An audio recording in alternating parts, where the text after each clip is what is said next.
자려고 침대에 누우면 빼먹은 게 생각나요. 오늘 이거 꼭 샀어야 되는데 야식을 먹고 자면 또 소화시키느라고 넷플릭스 한두 편 보다 보면은 재밌어가지고 또 한두 시가 훌쩍 넘는 경우도 있어요. 만약에 어젯밤에 그러셨다면 사실 우리가 먹은 항산화제는 난자를 만나지도 못했어요. 오늘 제 얘기 딱 10분만 들으세요. 돈 한 푼 안 들이고 매일 밤 내 몸이 직접 만들어내는 수백만 원짜리 주사와 맞먹는 일을 난자 안에서 혼자 하고 있다는 걸 생화학적으로 제대로 알려드리고요. 어떻게 하면 더 잘 만들어질지 잘 말씀드릴게요.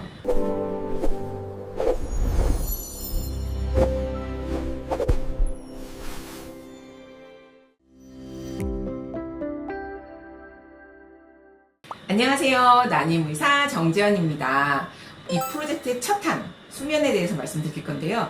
제가 알고 있는 생화학적 지식을 총동원해서 우리 난자질을 좋게 만들 수 있는 생활 습관을 여러분하고 함께 나누고 싶어요.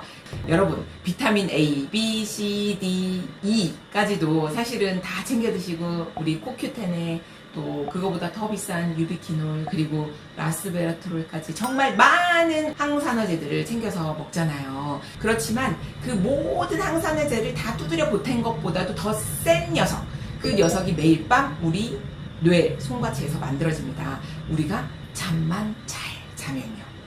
근데요, 일찍 자는 게 왜 이렇게 어렵나요? 일찍 자려고 침대에 누우면 빼먹은 게 생각나요. 오늘 이거 꼭 샀어야 되는데 그래서 네이버 앱을 켜고 또 쇼핑을 하게 되고 야식을 먹고 자면 또 소화시키느라고 조금 늦게 자게 되잖아요. 그리고 넷플릭스 한두 편 보다 보면은 재밌어가지고 또 한두 시가 훌쩍 넘는 경우도 있어요. 여러분도 그러시나요? 만약에 어젯밤에 그러셨다면 사실 우리가 먹은 항산화제는 난자를 만나지도 못했어요. 난자 찾으러 가는 길에 활성산소랑 만나서 활성산소 청소하느라고 난자는 가보지도 못하고 다 소모돼 버렸을 거예요. 잠 제대로 안 자면 이렇게 항산화제는 우리 난자 구경도 못합니다. 오늘 제 얘기 딱 10분만 들으세요. 돈 한 푼 안 들이고 매일 밤 내 몸이 직접 만들어내는 멜라토닌, 수백만 원짜리 주사와 맞먹는 일을 난자 안에서 혼자 하고 있다는 걸 생화학적으로 제대로 알려드리고요. 이 멜라토닌이 우리 몸에서 스스로 만들어지는 거잖아요. 어떻게 하면 더 잘 만들어질지 잘 말씀드릴게요. 여성의 난자는 태어날 때부터 난소 안에서 수십 년 동안 멈춰 있어요. 그 긴 시간 동안 난자를 조금씩 손상시키는 게 뭐냐. 아무리 원시 남포가 엄마 보석함 안에서 아무것도 안 하고 있다고 해도 조금 생명을 연장하는 그 최소한의 에너지는 사용하고 있거든요. 최소한의 에너지를 사용할 때조차도 사실은 산화, 활성산소가 나오고 산화 스트레스가 생깁니다.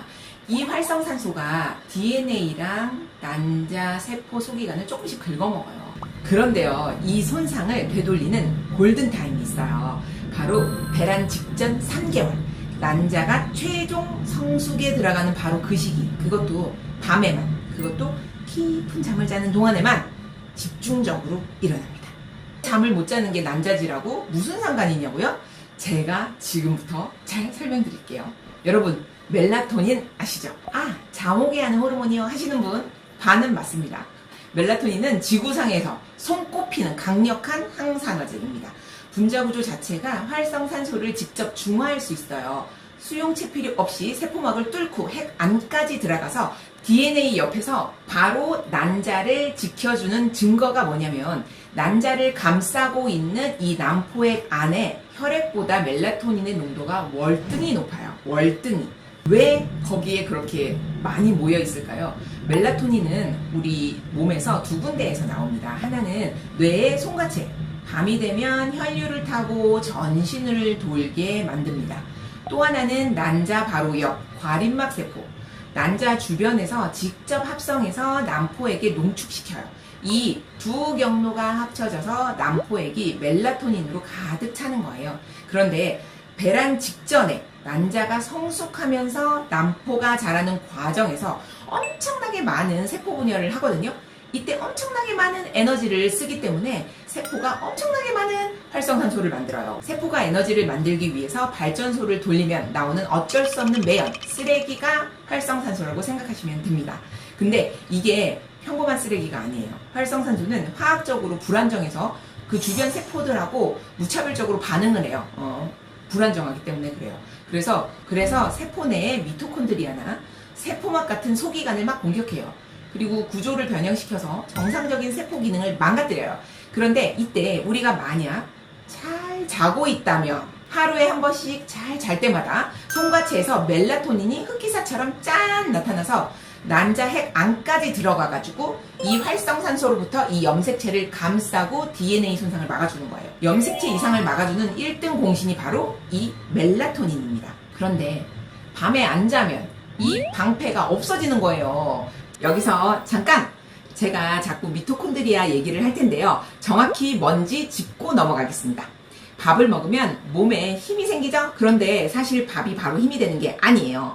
세포 안에 미토콘드리아라는 에너지 발전소가 있어서 밥을 먹으면 세포 전용 에너지인 ATP라는 걸로 바꿔줘요. 미토콘드리아는 세포 에너지 발전소라고 생각하시면 되고요. 건강한 미토콘드리아는 에너지를 만들면서 이 활성산소를 최소한으로 만들고요. 노화되고 고장난 미토콘드리아는 ATP라는 에너지를 만들면서 활성산소를 엄청 많이 만들어요. 그래서 미토콘드리아의 건강이 내 세포의 활력, 내 세포의 건강하고 직결되는 거예요. 특히 난자의 미토콘드리아는 아주 차원이 다릅니다. 체세포 중에서 미토콘드리아가 가장 많다는 심장세포, 태어나서 단 한 번도 쉬지 않고 계속 에너지를 만들어줘야 되는 그 심장세포 하나에 보통 미토콘드리아가 1000개에서 5000개. 근데 난자 하나에는 몇 개가 있는지 아세요? 10만 개, 10만 개 이상이 있어요. 즉 100배, 심장세포보다 100배나 많은 미토콘드리아가 난자세포 하나에 있어요. 정말로 난자가 얼마나 에너지가 많이 필요한 세포인지 알겠죠? 그러니까 미토콘드리아가 건강할 때랑 건강하지 않을 때랑 난자 질이 많이 달라질 수 있는 거예요. 근데 왜 이렇게 난자에 미토콘드리아가 많을까요? 수정이 일어난 그 순간부터 난자는 엄마 몸에서 떨어져 나와 혼자 힘으로 세포 분열을 해야 돼요. 배아가 자궁에 착상할 때까지 외부에서 에너지 공급이 전혀 없어요. 오직 난자가 미리 충전해둔 미토콘드리아 배터리 하나로 다 감당해야 됩니다. 정자가 머리만 쏙 들어오지 미토콘드리아 안 들어오거든요. 그래서 미토콘드리아의 성능이 곧 난자의 생명력이고 배아 등급을 결정하는 핵심이에요. 핵심.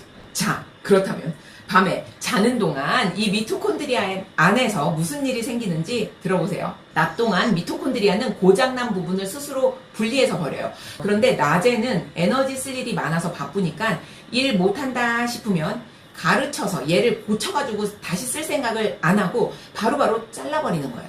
그래서 이걸 분열, 피전이라고 해요. 그리고 밤이 되잖아요. 세포들도 다 휴식 모드로 들어가서 사실 에너지 요구량이 많지 않아요. 이럴 때는 깊은 잠을 자는 동안 반대로 융합이 일어나요. 그래서 밤에는 시간이 좀 있으니까 일 못하는 애들을 품어. 그래서 일 잘하는 건강한 미토콘드리아가 일 못하는 비실비실한 미토콘드리아를 데려다가 합체해가지고 약점을 보완해주는 거예요. 손상된 부분은 정상 부품으로 메꿔주고 이렇게 합체를 해가지고 크기가 커지면 에너지 효율이 최고조로 올라가요. 미토콘드리아는 클수록 일을 잘해.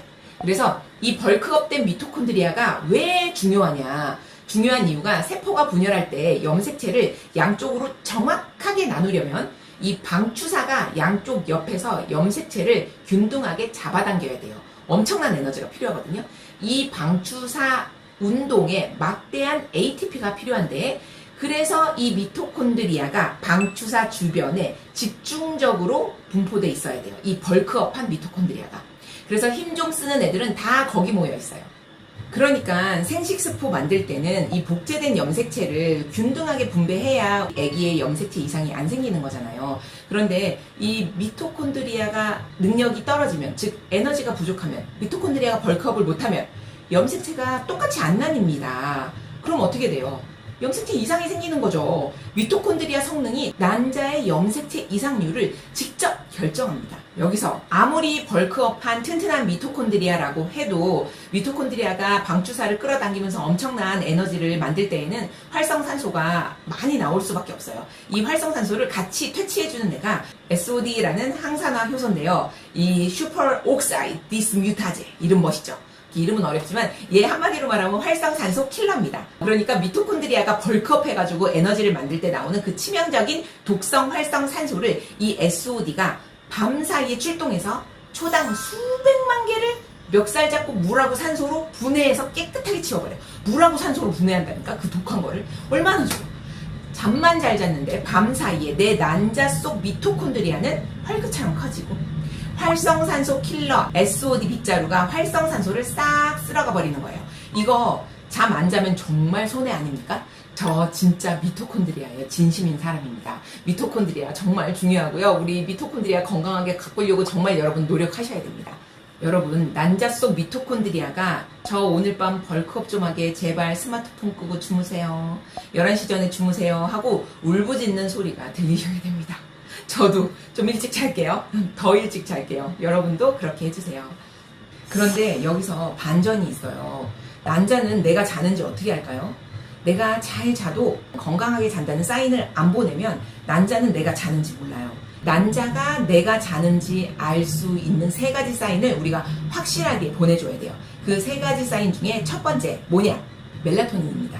아침 햇빛이 망막을 통해서 뇌의 생체시계에 입력이 되면 14시간에서 16시간 후에 어둠과 함께 멜라토닌이 올라와요.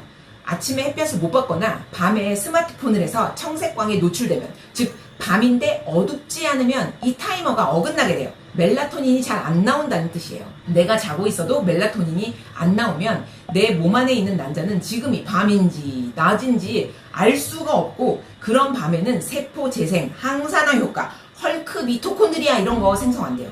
두 번째 신호, 공복 상태. 되게 의외죠. 공복 상태는 우리가 휴식을 취한다는 뜻이에요. 내가 먹지 않고 아무것도 안 하고 있구나, 우리 주인님이 아무것도 안 하고 있구나 라는 사인이 돼요. 자는 동안 혈중 인슐린 농도가 낮게 유지가 돼야 세포가 복구 모드로 전환을 합니다. 자기 직전에 야식을 먹으면 인슐린이 올라가고 이 세포 복구 스위치가 꺼져버려요. 배부른 채로 자면 난자는 내가 자는 줄 몰라요. 세 번째 신호, 서파수면. 이거 뭐냐? 난렘 수면. 흔히 얘기하는 꿈도 안 꾸는 아주 깊이 잠든 상태.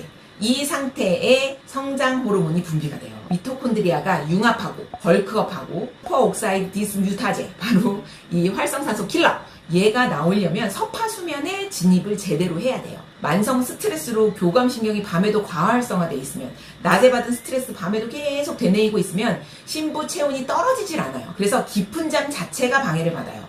대표적인 서파수면 방해 물질 뭘까요?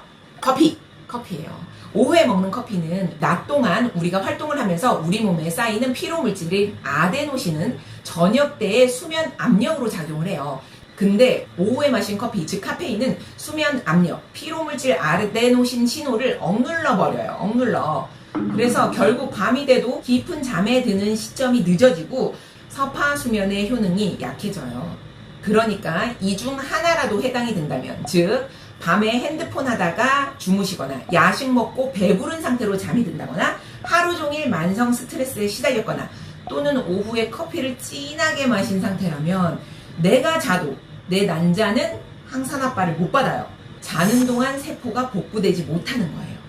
자, 여러분, 그러면 난자가 내가 자는 줄 충분히 알 수 있게 해줄 수 있는 수면 습관 어떤 게 있을까요? 제가 자세하게 말씀드릴 테니까 잘 기억하세요. 중요해요. 1번, 아침에 햇볕 보기. 아침에 햇볕을 보면 14시간에서 16시간 후에 멜라토닌 분비 스위치를 켜는 거예요. 그래서 더 깊고 좋은 잠을 잘 수 있게 예약 버튼이 됩니다. 두 번째, 취침 한두 시간 전에는 빛을 차단해주세요. 해가 지면 집안의 조명도 노란색 불로 좀 어둡게 해주시고요. 계속 TV를 본다거나 스마트폰을 한다거나 형광 불빛이 세게 내리쬐면 우리 몸이 밤이 돼도 밤이 된 줄 몰라요. 그래서 깊은 수면에 들어가기 어려울 수 있습니다. 가능한 것부터 하나씩, 잘 때 암막 커튼을 쳐주고 수면 안대를 하는 이런 행위도 좋은 습관이에요. 해가 지면 집안 조명을 어둡게 바꾸세요. 저녁은 일찍 드세요. 그리고 트립토판 단백질을 섭취해야 됩니다. 왜냐면 트립토판은 멜라토닌으로 바뀌는 재료가 되거든요. 필수 아미노산인 트립토판에서 세로토닌을 거쳐서 멜라토닌 순서로 만들어져요. 닭고기, 생선, 달걀, 두부 이런 데에 트립토판이 풍부해요. 꿀팁 하나 드릴게요. 트립토판은 뇌 혈관 장벽을 통과할 때 다른 아미노산이랑 경쟁을 해요. 그래서 경쟁자가 많으면 트립토판이 뇌에 잘 못 들어가요. 이때 소량의 탄수화물을 같이 먹잖아요. 그럼 어떤 일이 벌어지냐면 인슐린이 분비되면서 경쟁 아미노산들을 근육 안으로 데리고 가요. 그런데 트립토판은 알부민이랑 붙어 있어가지고 너무 커 얘가. 그래서 근육으로 못 들어가거든요.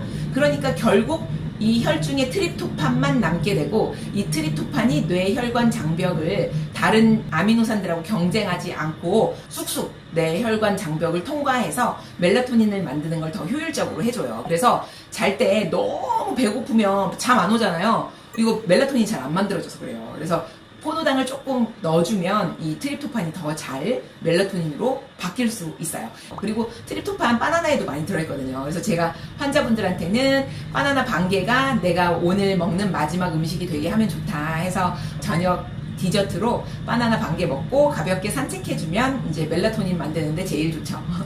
네 번째, 취침 3-4시간 전 가벼운 운동, 걷기나 요가나 가벼운 스트레칭 이런 걸 하면 체온이 살짝 올랐다가 떨어지면서 부교감 신경이 확 활성화돼요. 운동하고 3-4시간 지나면 좀 몸이 노곤해지잖아요. 바로 그 효과를 노리는 거죠. 그래서 가벼운 스트레칭 운동을 해주면 잠자리에서 빠르게 서파 수면 진입을 앞당길 수 있어요. 깊은 잠을 좀 더 빨리 들게 해줘요.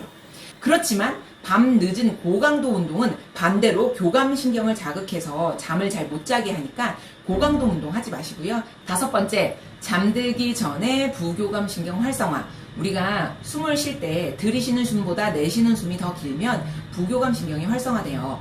무슨 뜻이냐면 4초 동안 들이쉬고 2초 동안 멈추고 6초 동안 내쉬고, 저는 이 정도가 제일 편하더라고요. 4초 들이쉬고 잠깐 2초 동안 멈췄다가 6초 동안 내쉬는 거. 이런 호흡법을 해주면 조금 더 부교감신경이 활성화되고요. 감사일기를 쓴다거나 따뜻한 샤워 후에 서늘한 침실에서 주무신다거나 이렇게 신부 체온이 좀 떨어지게 해주는 그런 습관을 들이셔도 부교감신경이 활성화됩니다. 따뜻한 물로 샤워하면 신부 체온은 떨어져요. 그러면 차가운 물로 샤워하면 신부 체온은 올라가요. 그래서 아침에는 차가운 물로 샤워하는 게 좋고 자기 전에는 따뜻한 물로 샤워하는 게 좋아요. 제가 이 영상에서 마지막으로 말씀드리고 싶은 내용은 야간에 근무하시는 분들에게 전해드리고 싶어요. 소방관, 경찰관, 응급실 의료진들, 간호사님들 다 사실 사회를 위해서 일하시는 분들이 야간에 근무하시는 경우가 많잖아요. 밤에 일하고 낮에 자야 하는 분들, 저 알아요. 솔직히 말씀드릴게요. 낮잠은 야간 수면을 완전히 대체하지는 못합니다. 낮에는 멜라토닌이 충분히 분비되질 않아요. 빛하고 소음 이런 환경도 사실 밤하고는 다르고요. 하지만 포기하는 것하고 최선을 다하는 것 사이에는 분명한 차이가 있습니다. 낮에 잘 때도 암막 커튼, 수면 안대 같은 거 해서 빛 차단이 핵심이거든요. 빛 차단을 하면서 이제 뇌를 속여서, 밤인 줄 알게 속여서 주무시면 좋겠고요. 그리고 귀마개 또는 화이트 노이즈, 낮의 소음은 수면 깊이를 떨어뜨리거든요. 그러니까 귀마개 같은 거 하고 주무셔도 좋을 것 같고요. 그리고 수면 직전에 배고파서 일하고 오시면 사실은 배고플 수 있는데 안 드시는 게 좋아요. 밤낮 상관없이 공복 신호는 항상 작동을 해야지 우리 항산화 효과가 좀 더 부스팅 됩니다. 그리고 퇴근 후에 강한 빛을 받으시면, 밤에 당직 서고 나올 때 강한 빛 받지 말고 선글라스 끼고 퇴근하시는 것도 방법이에요. 그리고 비범날, 그러니까 일 안 하는 날, 내가 밤에 잘 수 있는 날, 이런 날은 충분히 생체 시계를 재세팅하는 거죠. 즉 밤에 자는 거예요. 그런 날은 아침에 햇빛 보고 낮에 피곤해도 활동하고 밤에 주무시는 게 24시간 이 지구의 주기에 맞춰서 지구에 사는 생명체인 우리가 더 건강하게 남자를 만들 수 있는 방법이거든요. 그래서 할 수 있는 만큼 해요. 할 수 있는 만큼 해도 충분한 경우가 많이 있어요. 오늘 핵심을 한 줄로 요약을 하면, 멜라토닌은 밤에만, 어둠 속에서만 깊은 잠을 자야만 제 역할을 합니다. 영양제는 이 기반 위에서 작동하는 거예요. 이 기반이 없어지면 영양제는 난자를 만나기도 전에 문 앞에서 활성산소를 치우느라고 활성산소와 싸우다가 전사합니다. 그러니까 충분히 잘 수 있을 만큼 본인이 할 수 있는 깊은 수면, 그리고 밤에 잘 수 있는 만큼 자는 거를 추천드려요. 오늘 밤은 남자가 복구되는 편안한 밤 되시길 바라겠어요. 저도 일찍 자겠습니다. 다음에 또 좋은 내용으로 찾아올게요. 난임의사 정재현이었습니다.